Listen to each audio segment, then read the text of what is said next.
In this video, I'm going to show you what the pros know about accelerating that makes them hit harder without having to swing harder. Most players are trying to get more acceleration, trying to learn how to swing faster, how to hit the ball harder. Yet, I believe most players can hit the ball harder without even swinging harder if they knew this one thing that I'm going to tell you in this video. So make sure you watch all the way to the end. First of all is this. When we hit the ball, most players are trying to focus on how to create more topspin. And then they swing faster. But the problem is when we're creating more topspin, the spin is actually slowing the ball down, making us have to hit the ball even harder. We have two different ways of hitting the ball. We have where I could just tap it like this, and it takes very little force to get the ball to move up. And if I just pop it like that, wow, it's gonna go way high, probably out of frame. And then we have another way of swinging like this. Now, already you can tell which one's taking more energy. You can see how much work I'm doing because most of the energy I'm applying is just going into spin. And yeah, I can go up, but it takes a lot more effort to go up and through, especially fast. So if I start doing this, which is okay, I can control that, but if I start trying to do that, you can see how it's really hard to control. Not only that, if you do it enough, you're getting like, miss hits. Now you're probably thinking, why is this bouncing thing making any sense? Well, if you think about where's the racket face facing? It's facing up, so the ball goes up. But if we turn this thing sideways, kind of looks like a forehand. If I hit it this way, it's going to go that way, and if I brush up, the exact same thing happens. What the pros know is the more they brush up, the more spin they create, the less opportunity there is to penetrate the ball.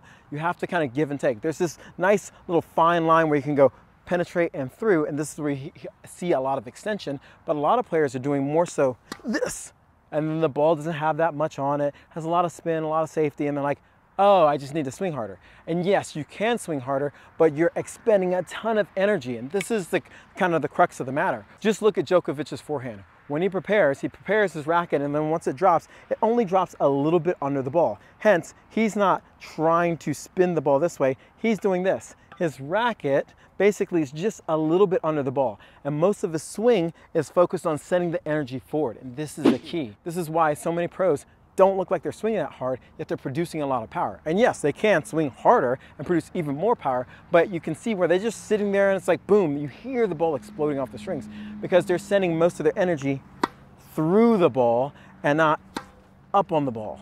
The second one takes a lot more energy. It's harder to control because you have a greater chance of mishitting, where the first one it's much easier. Now that you understand this, let's go do some drills to help you understand how to create more through than up. So the drill we want to do is simply come up to the net, and we're going to use the net as a level.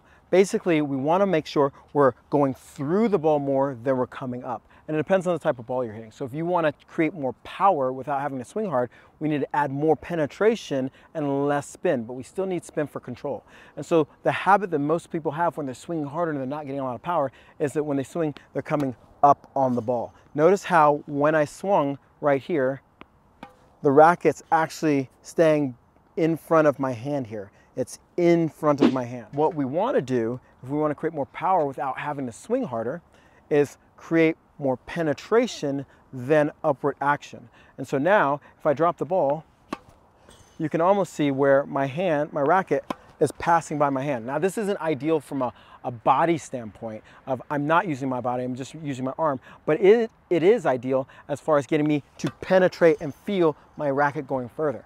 Once I do this enough times where I feel the difference of me driving through the ball, now I can start adding in the rest of my swing. So I'm gonna drop now and rotate and still, and you can see how I'm getting more penetration here. And this is the key to starting to get more power without having to swing harder, because what I'm doing is directing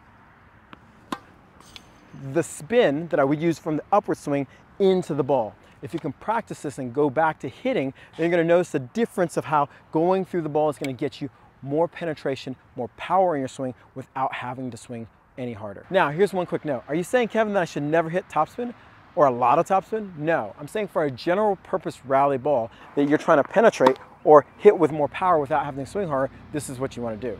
Now, if I'm in trouble, let's say I'm put in a tough situation, yes, I'm going to hit more spin because it slows the ball down and gives me time to recover and get back in the court. Now, if you like this video and you want to know some drills you can do at home to just make your forehand that much better, make sure you go watch this video.